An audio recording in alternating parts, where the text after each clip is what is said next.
Halo sahabatku yang terkasih, dimanapun Anda berada, kembali lagi bersama saya John Sung, Jesus My Savior. Sahabatku yang terkasih, ada yang inbox saya bertanya bahwa bagaimana Pak John Sung pendapatnya mengenai hari kebaktian, hari ibadah itu apakah harus hari Minggu, hari Sabtu, atau ada hari-hari tertentu, ya.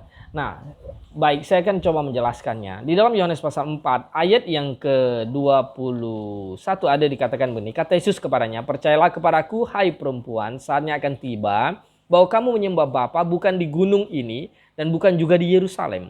Kamu menyembah apa yang tidak kamu kenal, kami menyembah apa yang kami kenal, sebab keselamatan dari bangsa Yahudi. Begini, dalam perjanjian lama, sistem tata ibadah itu bersifat simbolis, ritual, dan seremonial. Orang masuk untuk beribadah itu masuk ke bait Allah, cuci kaki, cuci tangan, perempuan pakai kerudung, ya.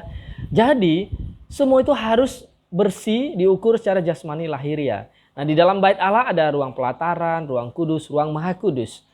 Orang mau menyembah Tuhan, masuk ibadah itu setiap hari Sabat, hari Sabtu, ya, hari Sabtu, hari yang ketujuh. Nah, hadap Yerusalem. Kalau orang yang tidak bisa pergi ke bait Allah, dia pergi ke sinagog, atau dia di rumah dia mensujud 1 hari 3 kali nungging-nungging untuk menghadap Yerusalem. Nah, seorang kasih di dalam Tuhan, ketika Yohanes Pembaptis tampil, ya, maka sistem ibadah, hukum Taurat dan Kirat para nabi berhenti sampai tampilnya Yohanes. Maka penggenapan hukum Taurat adalah Yesus Kristus datang sejak Yohanes Pembaptis tampil. Maka dulu kalau menyembah itu harus ambil domba, sembeli domba itu, maka sekarang stop. Domba sesungguhnya Yesus Kristus sudah datang. Tidak perlu lagi ambil domba dan melakukan ritual-ritual seremonial jasmani lahiriah. Maka Yesus berkata kepada perempuan Samaria ini bahwa saatnya sudah tiba sekarang, ya. Saatnya akan tiba sekarang dan sudah tiba sekarang bahwa menyembah bukan menyembah di Yerusalem, di gunung ini, di mana, tapi menyembah di dalam roh dan kebenaran. Nah, apa maksudnya menyembah roh dan kebenaran? Apakah maksudnya kesurupan, kemasukan roh, tidak sadarkan diri? Bukan. Menyembah dalam roh dan kebenaran itu adalah penekanannya adalah secara spiritual.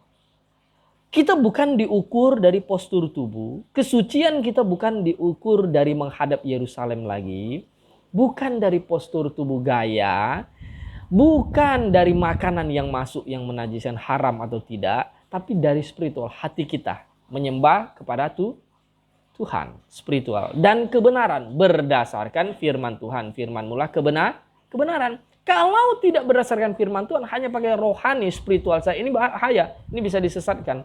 Karena banyak roh-roh, ya, yang membuat orang tidak sadarkan diri. Akhirnya mereka akal budinya tidak sadar dan tidak pakai kebenaran lagi. Ini bahaya. Nah, menyembah, Tuhan ingin menyembah dalam roh dan kebenaran. Oke? Oleh sebab itu, hari ini kita menyembah Tuhan itu adalah sebenarnya tiap saat, tiap detik hidup kita. Bukan cuma hari Minggu kita menyembah Tuhan. Tapi kata ibadah itu sebenarnya ada menyembah Tuhan. Ibadah, ya. Di dalam Roma pasal 12 itu kan ada dikatakan bahwa, ya, persembahkanlah tubuhmu sebagai ibadah yang sejati. Jadi tubuh kita ini setiap detik hidup kita, perjalanan hidup kita ini adalah ibadah kepada Tuhan, menyembah Tuhan. Jadi bukan cuma hari Minggu ibadah, hari Senin tidak ibadah, Selasa tidak ibadah. Ini hal yang salah istilah yang dipakai. Oleh sebab itu hari Minggu itu cocok sebenarnya dipakai kata pertemuan jemaat, di mana jemaat itu bertemu dan berkumpul untuk memuji Tuhan dan mempelajari firman Tuhan. Nah, seorang yang kasih di dalam mengenai waktunya, kalau kita lihat jemaat mula-mula melaksanakan pertemuan jemaat itu pada hari pertama tiap minggu itu. Hari terakhir itu kan Sabtu, Sabat. Nah, pada hari pertama dari tiap minggu itu 1 Korintus 16 ayat 2 itu kan jelas mereka berkumpul bertemu. Nah, kemudian pada hari pertama minggu itu berkumpullah murid-murid Yesus, Yohanes 20 ayat 19.